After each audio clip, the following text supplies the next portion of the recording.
नमस्कार साथियों। Polity Indian political system के लेक्चर में ये हमारा तीसरा लेक्चर है और इस लेक्चर में जो पॉलिटी का पोर्शन चल रहा था उसको ख़त्म करने का प्रयास करेंगे, क्योंकि कांस्टेबल, एसआई या अन्य जो भी हमारे एग्जाम है एसएससी लेवल के, उसमें आने की जो पॉलिटी से संबंधित क्वेश्चन आते हैं उनकी संभावनाएं यहीं तक होती हैं। तो इसमें कल जो हमारा लेक्चर हुआ था उसमें हमने मौलिक कर्तव्य तक ये बात कह दी थी, लेकिन दोबारा से रिपीट कर देते हैं एक बार कि बात कही क्या गई थी। दरअसल में आप ये चीजें देख रहे होंगे, भाग लिखा हुआ है, यहां अनुच्छेद लिखा हुआ है, इसी बीच में एक और चीज होती है जिसे अध्याय बोलते हैं।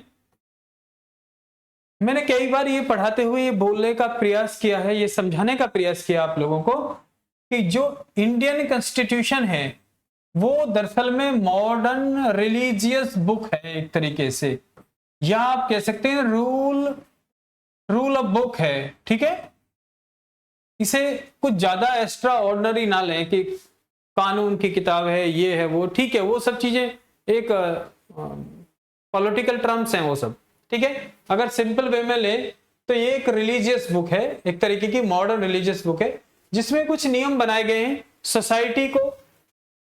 सोसाइटी को, स्टेट को और सिटीजन्स को कनेक्ट करने के लिए। ठीक है, इसी पर बहुत पुरानी बातें चली आ रही हैं इन तीनों के डेवलपमेंट के लिए। तो आज के टाइम में हम यहां तक पहुंचे हैं। ये फिलोसफिकल बातें हैं, थोड़ी सी ज्यादा हो जाएगा कांस्टेबल लेवल पे। तो कल हम यहां चल रहे थे भाग 4 पर। एक और बात मुझे याद आ रही है कि रिलीजियस बुक मैंने बोला है, तो आप यदि गीता पढ़े होंगे या कुरान पढ़े होंगे तो उसमें भी जब हमारे गीता पढ़ने वाले जो हमारे ज्ञाता हैं, जो विद्वान हैं, वो जब गीता का पाठ करते हैं या हमें कोई बात समझानी होती है तो क्या कहते हैं, फला भाग में, फलाध्याय में, फला श्लोक पर ये लिखा हुआ है। ठीक है, ऐसे ही कुरान में भी फला भाग में या फलाध्याय में या फला आयत में ये चीजें लिखा हुआ है।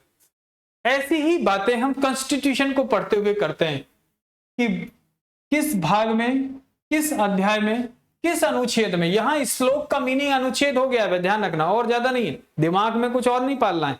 अरे कॉन्स्टिट्यूशन है, धाराएं हैं, अनुच्छेद है, कुछ नहीं है, वो सिंपल है एक तरीके से। ठीक है, तो आसान शब्दों में है, बिल्कुल धार्मिक किताब की तरह है।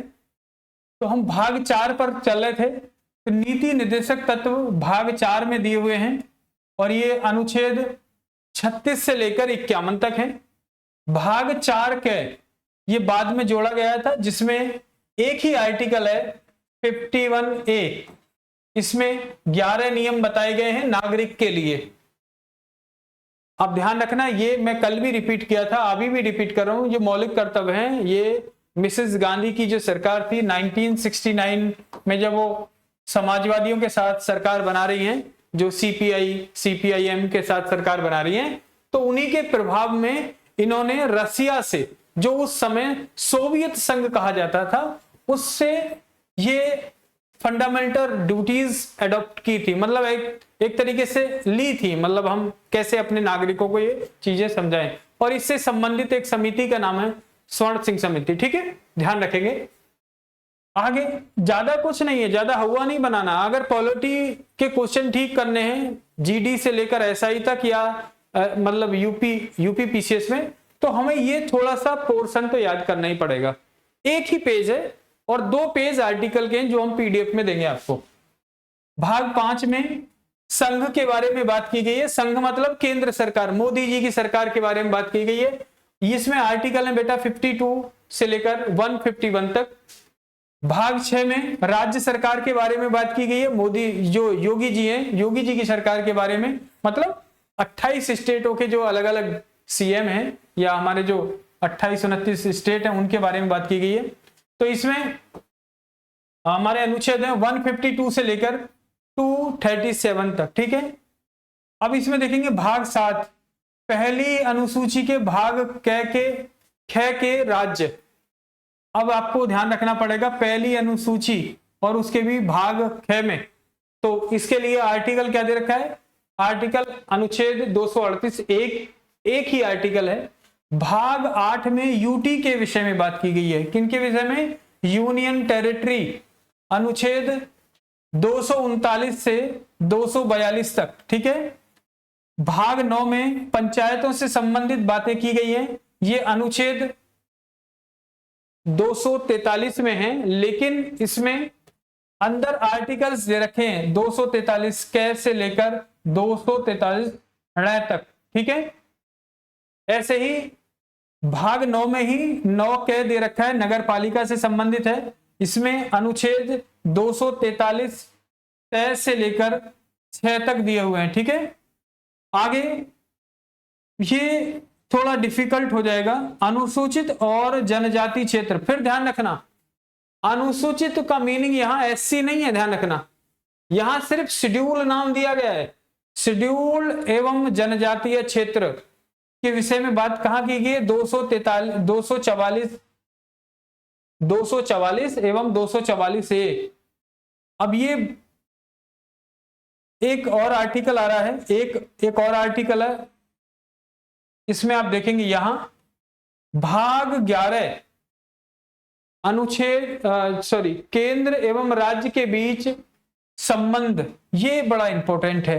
3 तरीके के संबंध होते हैं बेटा, ठीक है, प्रशासनिक, एडमिनिस्ट्रेशन, पॉलिटिकल और इकोनॉमिक। इसके लिए हम जो आर्टिकल हैं वो बनाए हुए हैं बेटा 245 से लेकर 243 तक।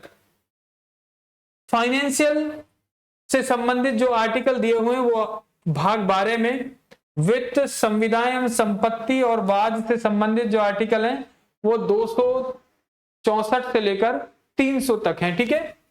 भाग 13 में भारत के राज्य क्षेत्रों के भीतर व्यापार एवं वाणिज्य एवं समागम के लिए 301 से लेकर 307। यहां हम भी भाई कई बार कंफ्यूजन होता था, मैं आपको बता दूं, एक धारा सुनी होगी आपने 302, इसका बड़ा अजीब केस है कि जब हमें पता लगा कि धारा 302 होती है उसमें मर्डर केस लगता है, हत्या का आरोप लगता है, हालांकि वो बदल गई है शायद अब धारा, जो नए वाला कानून है, पहले की बात कर रहा हूं मैं। तो इसे हम कॉन्स्टिट्यूशन में पढ़ने का प्रयास करते, जब हम बीएससी कर रहे थे तो लाइब्रेरी से कॉन्स्टिट्यूशन किताब लेके पढ़ने का प्रयास करते थे, क्या क्या कैसे कैसे दिया है, तो वहां 302 मिल नहीं, मतलब था ही नहीं वहां। लेकिन अब आके पता लगा कि ये कॉन्स्टिट्यूशन की किताब तो एक तरीके का मार्गदर्शक है, कानून की धारा और दंड संहिता कोई और है, ठीक है। तो यहां पर कंफ्यूजन नहीं होना, जो बच्चे नए हैं अभी, जो नए सीखने की उम्र है, जो ज्ञानी आदमी उनके लिए बात नहीं है। तो 302 यहां आर्टिकल जो है वो बेटा हत्याकांड के लिए नहीं है, ध्यान रखना, ठीक है, वो अलग है, वो सीआरपीसी, वो अलग है चीजें, ठीक है। भाग 14 संघ राज्यों के अधीन सेवाएं 308 से लेकर 323 तक, ठीक है। यहीं पर इसी भाग में जब आप आर्टिकल याद करेंगे और ये भाग आपको याद रहेंगे तो कभी भी ऐसी स्थिति आ सकती है कि आपको अननोन तरीके का आर्टिकल आ गया, लेकिन आपको भाग पता है, कुछ आर्टिकल्स पता है, तो आप अंदाजा लगा सकते हैं ये आर्टिकल फला में होगा। अब मैं ये इसलिए नहीं कह रहा हूं कि आपको चोरी करने सिखा रहा हूं, क्योंकि ये संभव नहीं है, बहुत कम ऐसे लोग हैं जो 395 आर्टिकल्स को याद रखेंगे, ठीक है।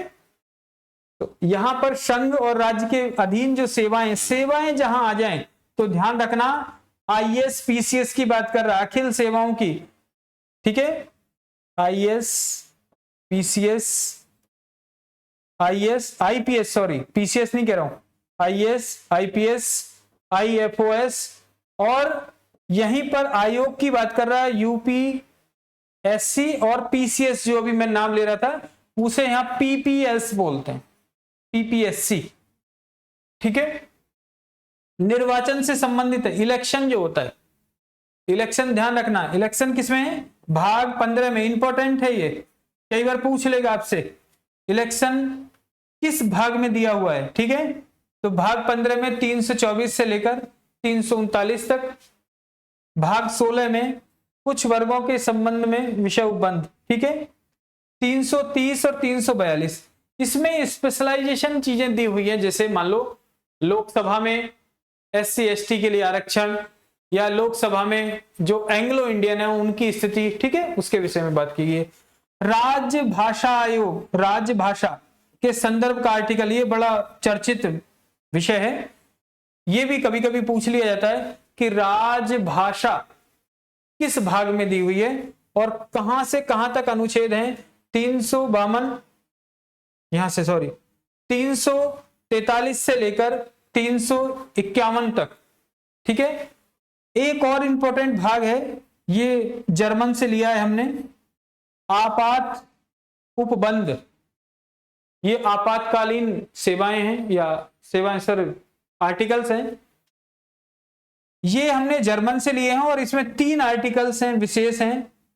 352 अभी एक्सप्लेन करेंगे आगे, 360 और 356, ठीक है। वैसे अगर आर्टिकल्स की बात करें तो 352 से लेकर 360 तक दे रखे, ठीक है। एक और भाग है बहुत इंपॉर्टेंट, भाग 20 संविधान संशोधन, आर्टिकल 368, बहुत ज्यादा इंपॉर्टेंट है। और लास्ट में है भाग 22। भाग 22 में देखेंगे आप हिंदी या संक्षिप्त नाम के संदर्भ में, ये आर्टिकल पूछा हुआ है, या तो यूपीएससी में पूछा है या यूपीपीसीएस में पूछा है कि भारत का जो नाम है उसके विषय में किस आर्टिकल में बात कही गई है, ठीक है। दूसरा, अभी आजकल एक आर्टिकल बहुत चर्चा में था पीछे कुछ दिनों से, 370, और ये चर्चा में अभी भी बना हुआ है, क्योंकि जम्मू कश्मीर में जब से सरकार बनी है तो वो चाह रहे हैं, या उन्हें ऐसा लगता है कि मोदी सरकार मान जाएगी, दोबारा से 370 लागू हो जाएगा। 370 की जो क्लॉज हटाई गई है वो मतलब दोबारा से लागू हो जाएगी। तो ये किस भाग में आता है आर्टिकल, ये भाग आता है 21 भाग है 370 के लिए। अगर ये पूछ लेता है कई बार घुमा के, आपको आर्टिकल तो पता है 370 किससे संबंधित है, अगर इसका भाग पूछ ले तो कितना भाग है 21, ठीक है। इसके आगे ये एक पेज का PDF होगा जो आपको डाल दिया जाएगा प्रॉपर टाइपिंग कराकर, ठीक है। अगर आप ये चाहते हैं कि पॉलिटी में आपका क्वेश्चन गलत ना हो, पहले तो ये आपको सीक्वेंस पता होना चाहिए, कौन से आर्टिकल कौन से आर्टिकल किस विषय से संबंधित है और किस भाग में है, ठीक है, किस भाग में है। आगे इसमें कुछ महत्वपूर्ण आर्टिकल हैं जो हमने लिखे हैं, इन आर्टिकल्स की PDF प्रॉपर टाइपिंग होकर चैनल पर आ जाएगी, जो हमारा ग्रुप्स है टेलीग्राम ग्रुप्स में आ जाएगी, ठीक है। तो इसमें आर्टिकल 1 है, इसमें भारत की विषय में बताई गई कि भारत है क्या।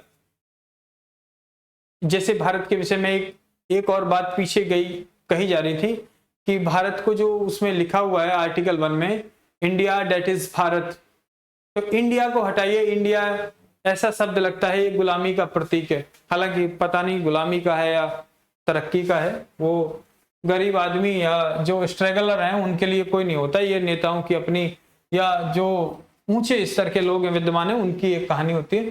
तो यूनियन ऑफ स्टेट, आर्टिकल 1 में इंडिया को यूनियन ऑफ स्टेट कहा गया है, ध्यान रखना।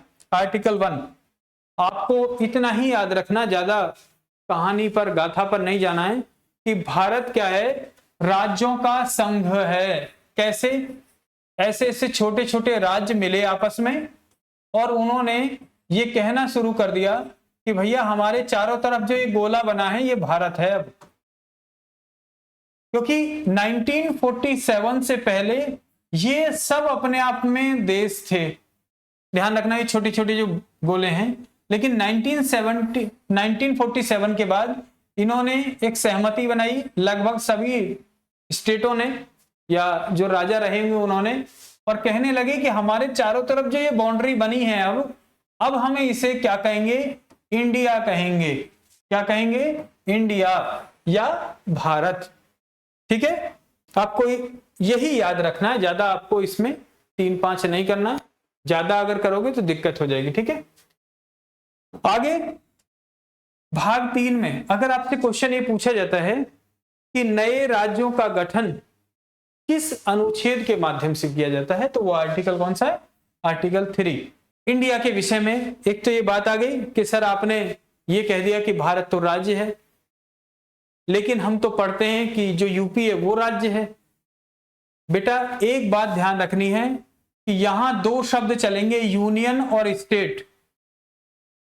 ये हमारे कॉन्स्टिट्यूशन की सहूलियत के लिए बनाया गया है कि यूनियन हम कहते हैं इंडिया को और स्टेट कहते हैं जो हमारे प्रांत हैं उनको, ध्यान रखनी है बस, बाकी बात कुछ नहीं। ये बात रिपीट करके भी देख सकते हैं आप अपने कैमरा को रोककर कि सर यहां मतलब क्या मैसेज देने का प्रयास कर रहे हैं, तो आप इस वीडियो को यहीं रोकें और पीछे जाएं, दोबारा से देखें कि यूनियन इंडिया को बोला जा रहा है, स्टेट प्रांत को बोला जा रहा है, प्रोविंस जो है। बट अगर पॉलिटिकल साइंस की लैंग्वेज में मैं आपको बताऊं तो बेटा इंडिया इज ए स्टेट है, भारत क्या है, राज्य है। ध्यान रखना ये बात, आगे इसे एक्सप्लेन करेंगे एक सिंपल वीडियो में कि इंडिया नेशन है या स्टेट है, आगे बताएंगे। आगे आ जाते हैं फंडामेंटल राइट्स में। ये फंडामेंटल राइट्स चल रहे बेटा और ये 12 से 35 तक होते हैं, ध्यान रखना। इसके कुछ आर्टिकल्स हैं। अब ये आर्टिकल्स है अनुच्छेद 14 विधि के समक्ष समता, equality in front of law. अब ये आर्टिकल्स जो है बेटा भारतीयों को भी है और विदेशियों को भी है। उसका रीजन, उसका एक उदाहरण रीजन सहित बताऊंगा, रीजन भी बताऊंगा, उदाहरण बताऊंगा। उदाहरण तो है कसाब का, जो 2008 में टेररिस्ट अटैक हुआ था भारत में, उसमें एक जिंदा आतंकवादी पकड़ा गया था जिसका नाम कसाब था। उसे हमने 5 साल बिरयानी खिलाई बैठा के और कोर्ट का ट्रायल चला और बाद में विधिवत उसको फांसी दी गई। ठीक है, तो ये हमारा कॉन्स्टिट्यूशन राइट्स देता है कि हम सबको ऐसा अधिकार दें कि भैया आप भी अपना पक्ष स्पष्ट करके देख लो, कहीं ऐसा ना हो कि आपके साथ गलत हो जाए। ठीक है, तो ये भी कहा जाता है हमारे कॉन्स्टिट्यूशन के जो हमारे साथी हैं, लॉ के साथी हैं, वो ये कहते हैं कि हमारे लॉ का जो उद्देश्य ये है कि 100 गुनहगार छूट जाएं लेकिन एक बेगुनाह के साथ गलत नहीं होना चाहिए। ठीक है, तो ये हमारी कॉन्स्टिट्यूशन की लिबरलिटी है, गुण है एक तरीके का। ठीक है, इसके बाद ये हैं कुछ भेदभाव, जैसे caste, religious, sex, birth of place, race. ठीक है, इनके आधार पर भेदभाव नहीं होगा। ठीक है, किसी भी व्यक्ति को उसकी जाति, धर्म, नस्ल, लिंग, भाषा या उसके जन्म स्थान के आधार पर कॉन्स्टिट्यूशन में कोई भेदभाव नहीं किया जाएगा। अब इस पे बात आ जाती है, इसको बच्चे कई बार सेक्स को बोलते हुए घबरा जाते हैं, वो इसको बोलते हैं जेंडर। मैं अद बद के मैं बच्चों को ये बुलाने की कोशिश करता हूं कि आप सेक्स नहीं, जब वो बोलते हैं कि सर ये चीजें हैं और इसको बोलते हैं जेंडर, कि जेंडर के आधार पर हम जेंडर के आधार पर भेदभाव नहीं होगा, तो मैं उन्हें तुरंत पकड़ लेता हूं कि बेटा जेंडर नहीं है, ये गलत टर्म का यूज कर रहे हैं आप। Gender is a culture form, ध्यान रखना, gender is the culture form. महिला होती नहीं है, बनाई जाती है। ठीक है, तो ऐसे ही यहां पर आप देखेंगे ये सेक्स है। इस सेक्स शब्द को हम अपने बड़ों के सामने, अपने घर में, अपने टीचर के सामने बोलते हुए शर्माते हैं, लेकिन ध्यान रखना ये जो सेक्स है ये मेडिकल टर्म्स है पगलो। लेकिन हमारी कुमानसिकता ने हमें इतना गिरा दिया है कि हम इसको क्या करते हैं, जल्दी में जेंडर बोल देते हैं। जैसे कई सारी मूवीज में तो पूछते हैं सेक्स मेल या फीमेल, तो वो कुछ और ही उस चीज का मतलब मीनिंग निकाल लेते हैं। तो इसकी फुल फॉर्म में बता देता हूं आपको। सेक्स कहते हैं बेटा, इसको ऐसे ब्रेक कर देते हैं। इसका मीनिंग होता है स्पेशल और इसका मीनिंग होता है एग्जामिन। जब बच्चा पैदा होता है, जब डॉक्टर ऐसे उल्टा करके देखता है तो वो सेक्स चेक करता है। सेक्स मीनिंग स्पेशल एग्जामिन करता है, लड़का है या लड़की है। वो कुछ और गलत गलत इंडिकेशन नहीं कर रहा है, ठीक है, ध्यान रखेंगे आगे। नेक्स्ट आर्टिकल है आर्टिकल 16, अवसर की समानता। ये आर्टिकल याद रखना, काफी बार पूछा गया है, अवसर की समानता। नेक्स्ट आर्टिकल है, और अवसर की समानता किसमें? लोक नियोजन में, ध्यान रखना है।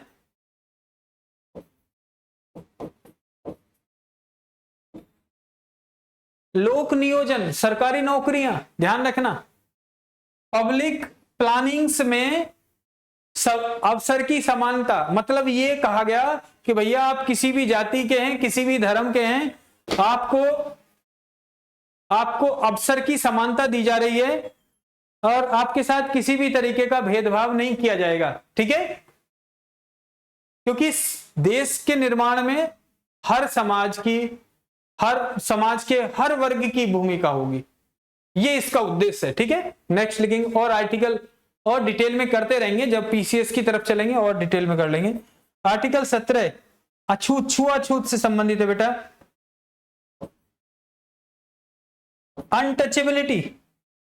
अनटचेबिलिटी से संबंधित है, यही मतलब समझेंगे। और ये शब्द हमें इंडिकेट करता है हमारे हिस्ट्री को, कि हम कैसे महान लोग थे, कि मानव को मानव के साथ छूने से हम बचते थे। हालांकि मैं ये मानता हूं ये गलत था, बहुत मानवीय पाप है एक तरीके का। लेकिन आप देखेंगे कोविड-19 आया था, जिसके परिवार में जो भी इसको वॉच कर रहे हैं, आप देखिए कोविड-19 के समय पत्नी ने पति को छूना छोड़ दिया, माँ बाप ने अपने बच्चों को छूना छोड़ दिया। कोविड-19 ने भी ये बता दिया कि महामारियां जब भी मानव समाज में आई हैं तो ये विभेद बढ़ा है, भेदभाव बढ़ा है। और हो सकता है ये छुआछूत जब शुरू हुई हो बीमारियों का कारण रही हो। अभी मैं हमारे एक यूट्यूबर हैं भारत के, वो जहाज पर वीडियोस बनाते हैं, वो जहाज पर रहते हैं, जो पानी वाले जहाज मतलब पानी में चलते हैं। तो ये बता रहे थे कि अफ्रीका के कई देशों में हम जब सामान उतारते हैं, हम जब उनके टैंकर को उतारते हैं, तो हम किनारे से कुछ दूर पहले ही पानी में फेंक देते हैं, वो अपना आप उसको खींच के ले जाते हैं। उनका कहना यह था कि आज भी कुछ बीमारियां ऐसी हैं इन लोगों में कि जो ट्रांजैक्शन होती हैं, मतलब छूने से या उनके पास रहने से फैलती हैं। तो मेरा कहने का मीनिंग ये है कि जो छुआछूत था वो हो सकता है एक मेडिकली प्रॉब्लम भी रही हो, ऐसा नहीं है सभी लोग गलत हैं, ठीक है। तो इसको, लेकिन था गलत। फिर मैं कह रहा हूं आज हम सब डिटॉल की साबुन से, लाइफ बॉय से नहा रहे हैं, तो इसलिए छुआछूत हम ना माने। लेकिन कई बार मैंने देखा है जब हम गली में कूड़े वाला आता है, कूड़े वाले भैया आते हैं, तो हम क्या करते हैं, कूड़ा ऐसे डालते हैं, ऐसे दूर से, हमारे ना चिपक जाए। वो व्यक्ति कितना मानवीय काम कर रहा है, कूड़ा आपका उठा के ले जा रहा है। तो ये मानसिकता है कि जिस गंदगी को जो व्यक्ति उठा के ले जा रहा है, हम दूर से उसे पानी पिला रहे हैं, पानी मतलब दे रहे हैं, लेकिन दूर से, लो भैया घर में ना आए वो। लेकिन वो भी तो व्यक्ति है जो हमारे घर की गंदगी को साफ कर रहा है या हमारे मैले को ढो के ले जा रहा है, ठीक है।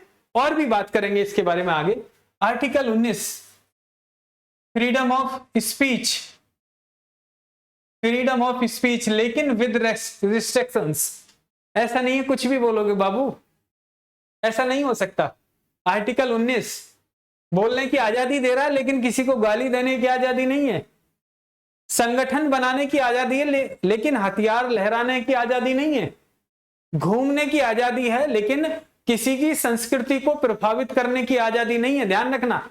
आर्टिकल 19 कह रहा है, क्योंकि उन्हें पता है ये गंदगी फैला देंगे कहीं भी जाएंगे, ठीक है। तो आर्टिकल 19 को सिर्फ यहीं तक याद रखना है कि ये फ्रीडम ऑफ स्पीच मतलब वाक स्वतंत्रता से संबंधित है। आर्टिकल 21 ये जीवन की गरिमा से संबंधित है, इतना याद रखेंगे। और इसके विषय में मैं कई बार कहता हूं लड़कियों से कि जब पति परमेश्वर ऐसे मिल जाएं आपको कि वो हिंसा टाइप, मतलब मतलब हिंसक टाइप के हैं वो, मतलब शब्द भी नहीं आ रहे मेरे पास, और आपको वो टॉर्चर कर रहे हैं। तो एक लिमिट के बाद आप कह देना कि भैया अब रुक जाओ, अब मेरा जीवन खतरे में है, मैं जा रही हूं थाने।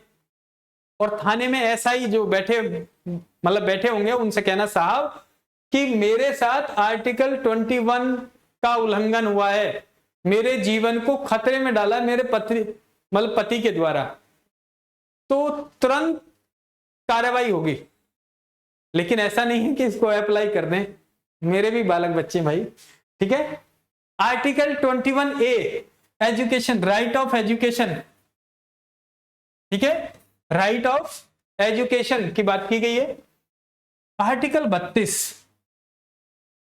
32 को संवैधानिक उपचार बोलते हैं, रेमेडीज बोलते हैं। इसमें 5 तरीके की रेमेडीज पे बात की गई है, इनके कभी और इनके विषय में बात की जाएगी, लेकिन आपके लिए वो ज्यादा ऐसा नहीं है कि पूछ लेगा, आपको सिर्फ यही पूछ सकता है कितने प्रकार की रेमेडीज हैं, वो 5 प्रकार की रेमेडीज हैं, ठीक है। किसी दिन इस पे स्पेशल एक मतलब शॉर्ट वीडियो बना देंगे। अब इसको अंबेडकर साहब ने संविधान की आत्मा भी कहा है, ध्यान रखना, ठीक है। आर्टिकल 32 को, आर्टिकल 38 और 39 ये बात ध्यान रखना, ये भारत में सामाजिक न्याय से संबंधित हैं, सामाजिक एवं आर्थिक न्याय को रिप्रेजेंट करते हैं। यहीं पर एक आर्टिकल है, आर्टिकल 42 है, आर्टिकल 40 ये पंचायत से संबंधित है, ध्यान रखना, ये कई बार पूछा गया है बेटा, इंपॉर्टेंट आर्टिकल है। आर्टिकल 42 ये महिलाओं के प्रसूति अधिकार से संबंधित है, ये बात ध्यान रखना। महिलाओं को जो मैटरनिटी लीव मिलती है, या आजकल देखा होगा आपने जितनी भी संस्थाएं हैं वहां पर एक स्पेशल वुमेन्स रूम बनाया जाता है, वो आर्टिकल 42 के अंतर्गत ही राज्य सरकार का एक अधिकार है कि वो इस तरीके की सुविधाएं मुहैया कराए। दूसरा, आजकल आप देखेंगे बड़ी बड़ी सिटी में, गुड़गांव है, दिल्ली है, नोएडा, ग्रेटर नोएडा, आप देखेंगे पिंक टॉयलेट बन रहे हैं।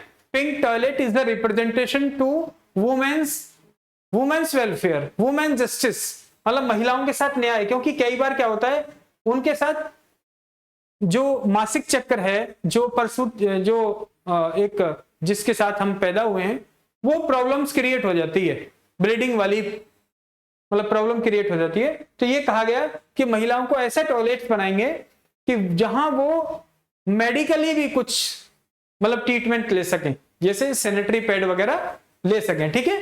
तो आर्टिकल 42, आर्टिकल 44 ये यूसीसीसी से संबंधित है, मतलब भारत में समान कानून संहिता। आपने देखा होगा बहुत सारी चीजों में आज भी सरिया या हिंदू लॉ या ईसाई लॉ या ये कुछ चीजें चलती हैं, जिन्हें कई बार कुछ हद तक कोर्ट भी मतलब एक्सेप्ट कर लेती है। लेकिन ये कहा गया है कि देश में एक ही कानून होगा जिसका नाम है भारतीय संविधान, और इसको अभी अभी लागू किया है उत्तराखंड सरकार ने, ठीक है। आर्टिकल 45 6 वर्ष तक के जो बच्चे हैं उनकी एजुकेशन के विषय में बात की गई है। 6 वर्ष या उससे अधिक के जो बच्चे हैं उनके विषय में बात की गई है। नेक्स्ट है आर्टिकल 50, इसमें न्यायपालिका, कार्यपालिका, विधायिका के शक्ति पृथक्करण की बात की गई है, ध्यान रखना, ये चीज ध्यान रखनी है। दूसरा, आर्टिकल 51 में फॉरेन रिलेशन, विदेशी संबंधों के विषय में, अंतरराष्ट्रीय संबंधों के विषय में बात की गई है, ठीक है। और आर्टिकल 51A फंडामेंटल ड्यूटीज के विषय में बात की गई है, जो अभी हम बात कर रहे थे कि फंडामेंटल ड्यूटीज जो है कहां से ली गई हैं, यूएसएसआर से ली गई थी, ठीक है। और 11 ये फंडामेंटल ड्यूटीज हैं।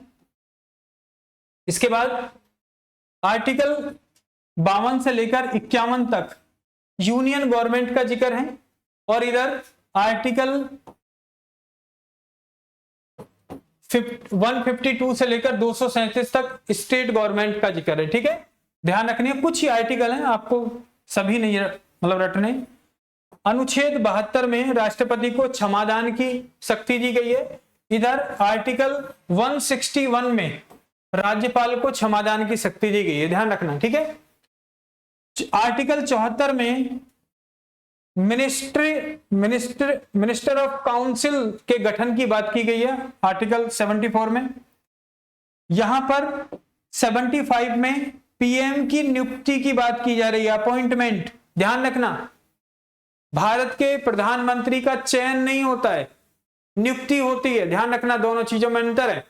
और वो प्रधानमंत्री मिनिस्टर्स की नियुक्ति करता है, और ये पूरी जो कैबिनेट जो काउंसिल ऑफ मिनिस्टर्स कलेक्ट होते हैं, ये रेस्पॉन्सिबल होते हैं किसके? लोकसभा के। ध्यान रखना ये पॉइंट। अब यहां एक बात ध्यान रखना बेटा, आर्टिकल 110 में धन विधेयक की बात की गई है, मनी बिल की बात की गई है। और आर्टिकल 112 में वार्षिक वित्तीय वितरण की बात की गई है। अब आप ये, अगर आपसे ये पूछ लिया जाए कि भारत के किस अनुच्छेद में बजट शब्द का प्रयोग किया गया है, तो ध्यान रखना किसी भी शब्द में बजट शब्द का प्रयोग नहीं किया गया है, जबकि कौन सा शब्द यूज हुआ है? वार्षिक वित्त वितरण विवरण, ठीक है, की बात की गई है, जिसे हर वर्ष आप लोग देखते होंगे जो हमारा फाइनेंस मिनिस्टर है वो प्रेजेंट करते हैं। तो वो क्या कहलाता है? वार्षिक वित्तीय मतलब विवरण, ठीक है। एक और आर्टिकल है आर्टिकल 123। इसमें राष्ट्रपति को यह शक्ति दी गई है कि वो अध्यादेश ला सके। अध्यादेश मीनिंग होता है 6 महीने के लिए एक टेम्परेरी कानून होता है। यदि वो कानून जो मतलब लाए गए हैं वो यदि लोकसभा राज्यसभा से पास हो जाता है तो वो कानून बन जाता है परमानेंटली, नहीं तो ऑर्डिनेंस होता है और वो 6 महीने बाद अपना आप ही लैप्स हो जाता है। इसके संदर्भ में एक इशू याद रखना है, किसान बिल जो आए थे वो अध्यादेश आए थे। ये तो हम सेंट्रल गवर्नमेंट के मतलब स्तर पर ला सकते हैं, और इसी को यदि देख लें कि राज्यपाल किस आर्टिकल के अंतर्गत अध्यादेश ला सकता है, तो वो आर्टिकल है बेटा 213। ध्यान रखना, ठीक है। एक और आर्टिकल है जो आया हुआ है यहां पर, आर्टिकल 169 विधान परिषदों का सर्जन। ये ध्यान रखना, ये पूछा हुआ है आर्टिकल। दूसरा है आर्टिकल 200 राष्ट्रपति की अनुमति के लिए राज्यपाल क्या कर सकता है? विधेयक को रोक सकता है, ठीक है। कितने में? आर्टिकल 200 में, ठीक है।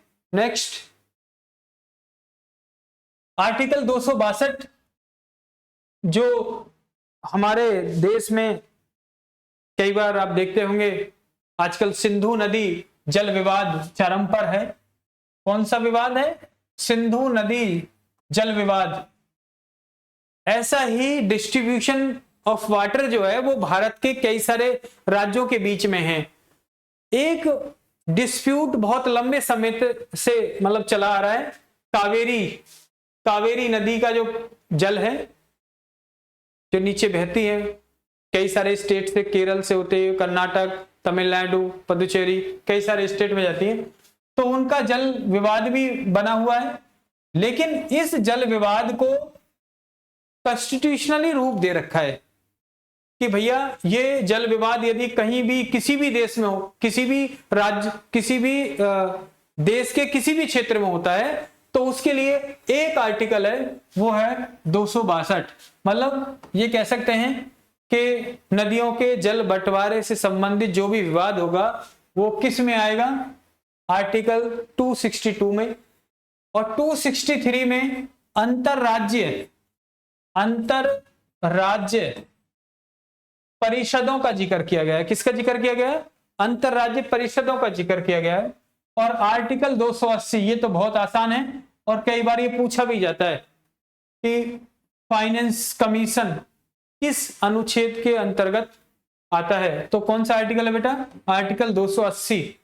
15वां या 16वां, शायद 16वां फाइनेंस कमीशन आ गया है। ध्यान रखना, इसके अध्यक्ष का नाम देख लेना, ठीक है। आर्टिकल 312 और 315 बहुत ज्यादा इंपॉर्टेंट है। आर्टिकल 312 में अखिल भारतीय सेवाओं के बारे में बात की गई है, ठीक है। किसके बारे में? अखिल भारतीय सेवाओं के विषय में बात की गई है। और ये 3 सेवाएं हैं, आईएएस, आईपीएस और आईएफओएस। इंडियन फॉरेस्ट सर्विस, कई बार इसे फॉरेन सर्विस ना समझ लें, वो IFS होती है, ठीक है। ये क्या है, IFOS है, ओ है बेटा। तो Indian administration service, Indian police service और इंडियन फॉरेस्ट सर्विस, ठीक है। 315 में जो हमारी सेवाएं हैं, अखिल सेवाएं हैं, ठीक है, उनको रिक्रूट करने के लिए या उनको संचालित करने के लिए आयोग की बात की गई है, संघ स्तर पर और प्रांतों के स्तर पर, जिसमें UPSC और PPSC बनते हैं अलग अलग, ठीक है। 324 आर्टिकल 324 इलेक्शन कमीशन की बात की गई है, ठीक है। आर्टिकल 326 भी देख लेना इसमें, ठीक है। और आर्टिकल 330 लोकसभा में SC ST रिजर्वेशन से संबंधित आर्टिकल है, ठीक है।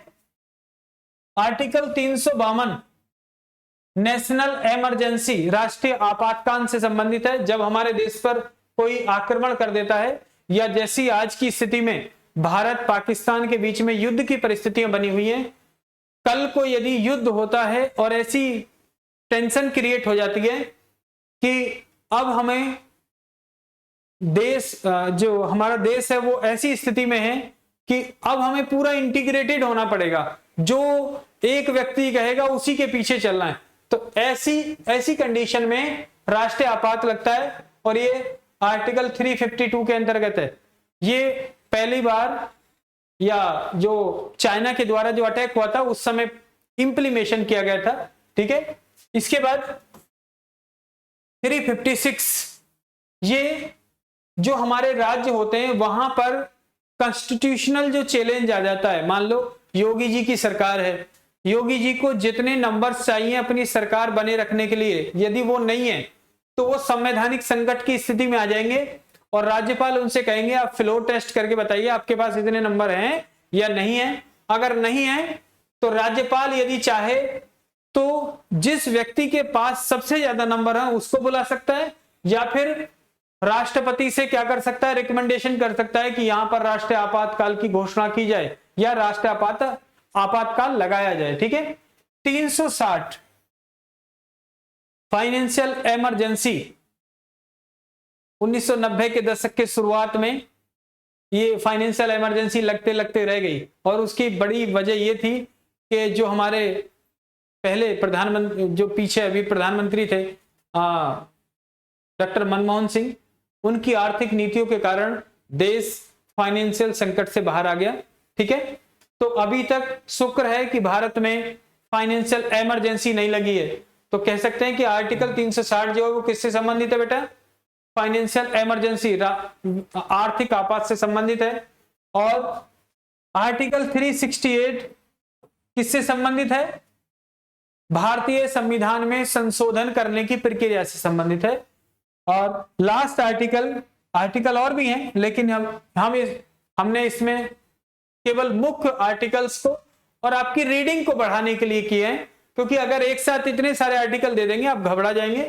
तो कांस्टेबल लेवल पर, SI लेवल पर ये आर्टिकल पर्याप्त हैं, इन्हीं के आसपास से आर्टिकल पूछा भी जाएगा। तो लास्ट आर्टिकल है 370, ये जम्मू कश्मीर, जो जम्मू कश्मीर की जो आपातकालीन स्थिति थी उससे संबंधित वह आर्टिकल है। हालांकि 370 पूरी तरीके से जम्मू कश्मीर से नहीं हटा है, कुछ क्लॉज हटी हैं, ध्यान रखेंगे। एकदम एग्रेसिव नहीं होते हैं कि जम्मू कश्मीर हमारा हिस्सा हो गया, ये हो गया, फलाना हो गया, ठीक है। अभी भी कुछ राइट्स उनको दिए हुए हैं, ठीक है। 370 जम्मू कश्मीर से संबंधित है, ठीक है। Thank you. जो भी और आर्टिकल्स हैं उनकी PDF हमारे टेलीग्राम चैनल या हमारे जो नेक्स्ट लिंक आएगा उसमें डाल दी जाएगी। तो जो अभी मैंने आपको एजुकेशन एनर्जी दी है उससे थोड़ा सा रेफरेंस आपको मिला होगा कि भारतीय संविधान क्या है, उसमें कौन कौन से पार्ट हैं, ठीक है। उन पार्ट्स में जो मुख्य पार्ट आर्टिकल्स का है वो आर्टिकल्स कौन कौन से हैं। इससे ज्यादा आर्टिकल रटना आपके लिए ठीक हो सकता है, लेकिन एग्जाम पॉइंट ऑफ व्यू से आप ज्यादा मतलब एनर्जी इसी पे ना लगाएं, क्योंकि और भी पोर्शन पढ़ने होते हैं। और मतलब और भी मैथ रीजनिंग वगैरह आपको मतलब याद करने, तो इसलिए मुख्य आर्टिकल्स आप रट लें और भाग आपको याद होना चाहिए किस भाग में कौन सा आर्टिकल है। तो थैंक यू हमारे साथ बने रहने के लिए। तो लास्ट में मैं वही कहूंगा कि हमारा जो ये प्रयास किया जा रहा है आपके लिए, तो इसको आप थम्स अप करेंगे, लाइक करेंगे, शेयर करेंगे, सब्सक्राइब करेंगे, ठीक है, और कमेंट्स करेंगे, ज्यादा से ज्यादा लोगों तक इस वीडियो को फैलाएंगे, क्योंकि इसमें जनरल जानकारियां और भी हैं, ठीक है। और हमारे साथ यूं ही बने रहिए, हम आने वाले समय में और भी बेहतर प्रयास करेंगे। हालांकि कुछ मिस्टेक्स हो सकती हैं इसमें, क्योंकि ये हम अभी मेरा तो व्यक्तिगत अभी प्रयास है, पिछले 4-5 वीडियो ही आई हैं अभी मेरी, तो आने वाले समय में और भी अच्छा करने का प्रयास करेंगे। हालांकि कार्टूनबाजी तो हमसे आती नहीं है कि हम ये करके दिखाएं, वो कुछ लोग कुछ बोलते भी हैं, ऐसा तो हमारे साथ संभव नहीं है। तो जैसा है सिंपल वे में हम समझा रहे हैं, जैसी हमारे पास एनर्जी है एजुकेशन की वो आप तक पहुंचाएंगे। आपकी कोई प्रॉब्लम्स हैं तो हमसे जुड़िए, हमसे बात कीजिए, ठीक है। थैंक यू, धन्यवाद।